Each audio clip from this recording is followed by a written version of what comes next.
من لا استوديو كراوي كورسان بشوار لا دهوكا ولا كونغريت شوار دي بارتي ديمقراطي كورسان لقلتانم لبردم هولي كونغرام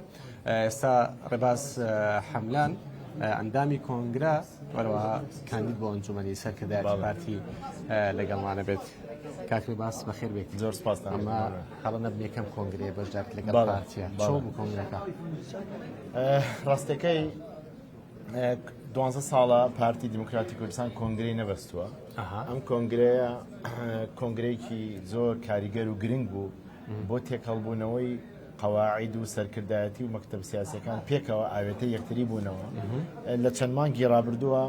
تەواوی ناوچە و لقەکان بۆ خۆ هەڵبژاردن بۆ ئەندامی کۆنگرە تەواوی پرۆسەیەکی دیموکراسی لەژێر لیژنەیەکی مەکتەبی سیاسی و سەرکردایەتی و هەروەها لەژێر سەرپەرشتی جەنابی سەرۆک بارزانی ڕاستەوخۆ پرۆسەیەکی دیموکراسی بەڕێوە چوو ژمارەیەکی زۆر خەڵک بوونە ئەندامی کۆنگرە کە هەر یەکەیان نوێنەری 1000 کەس لە کادرانی پارتیەکەن من لەرەوە پیرۆزبایی لەسەر جەماوەر و کادرانی پارتی دیموکراتی کوردستانەکەم ئەوانەشیان کە لەم دەرفەتەیان نەیانتوانێت ببنە ئەندامی کۆنگرە بەڵام هەمیشە پارتی حیزبی وەفایە و هەموو کادرەکانی خۆی بیرە لە هەموو کاتە زۆر شت باسەکرێ بۆ من ناوەکانی کلای کراونەتەوە پێویستی بە ئەوەن دەنگدان نییە و لیز بڵاوەکرێتەوە و دەڵێن لەوانەیە لەیجار تەکت تولاتش هەبێت ئەمانە ڕاستن ئەمانە بینی لە نێو کۆنگرەیە ئەزانی پارتی جەنابی سەرۆک دایمە باسێکرا پارتی حیزبێکە دار بەڕووە یعنی نە ئەسووتێ نە ئەبڕێ ئەم هەموو قسا و باسەی کە لە سۆشیال میدیا و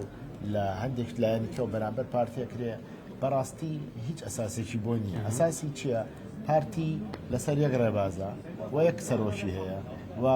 بەڕاستی زۆر بە مەرکەزی ئیدارەیەکی پتەوی ئەکرێت و چەندین ساڵە تووشی دەیان کێشەی ململانەی ناوچەیی و لەگەڵ عێراق و ناوخۆیش بۆتەوانێ پارتی هەر بە هێزی ماوەتەوە ئەو هێزەی کە هەشێتی ئەو هێزەی کە هەشێتی هی ئەو ئیدارە گەورەیە کە جەنابی سەرۆک بارزانی کە و هی پتەوی کادر و ژەماوەرەکەیەتی ئەم کۆنگرەیەش بۆ ئەوەیە کە پارتی بچێتەوە سەر ڕێچکەی خۆی کە جەنابی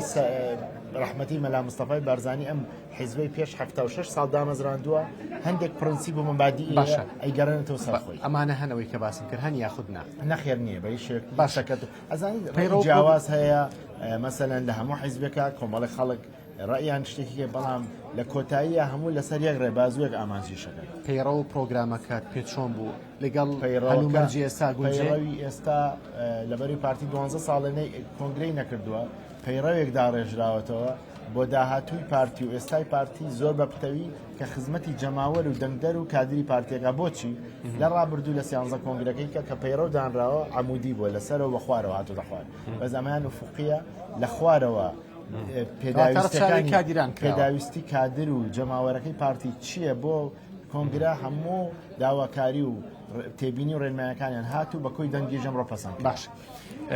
بانمونێک بێنەوە ئەنجومەنی سەرکردایەتی ئەوەی کە لە شارەکان هەبوو ناوەکەی گۆڕدراوە کراوەتە مەکتەبی ڕێکخستن ئایا لە دۆ شەکرێتەوە یان نا و بۆچی ناوەکەی گۆڕدراوە و ئایا حەجمەکەی بچوو کراوەتەوە بۆچی ئەزانی کاک ئەوە مەساڵەکە ئەزانی چۆنە ئەم پارتی ناڵم لە ماوەی ڕابردوو هەتا ئێستا لە نزیکەی 3 مانگ زیاترە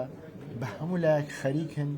چی پێویستە بۆ پارتی و چی پێویست نییە ئێمە تەوان مەکتەبی ئیدارایی و ئیداری گشتی پارتی ڕێگی خراوەتەوە ئەبێت عەدالەتێکی تەواو بگەڕێتەوە بۆ سەر ئەو داهاتانی کە هی پارتیەوە چۆن خەرجەکرێت هەندێکتر نەبووە هەبووە بەڵام ڕێخستنی وردی پێکرا ئەوەی کە گرنگە ئەو ئۆرگانانی کە بۆ حیزب پێویستە هەبن دروست کراوە بۆ نمونە ئێستا ئۆرگانێکی تازە هاتە پێشەوە کە لە پەیڕەوە کراو دەنگی شوێنە ئۆرگانێک دروست دەکرێت مەکتەبی تێکۆشەرە دێرینەکان هەموو ئەو تێکۆشەرە دێرینانی کە لە ڕابردوو لە حکومەتا بوون و نوێنەری پارتی بوون یا لە مەکتەب سیاسی سەرکردایەتی بوون یا لە پەرلەمانتار بوون لە عێراق لە کوردستان ئەوانە ئێستا مەسەلەن پێویستە شوێنێکە بێت خۆیان کاتەوە بۆیە خۆیان بە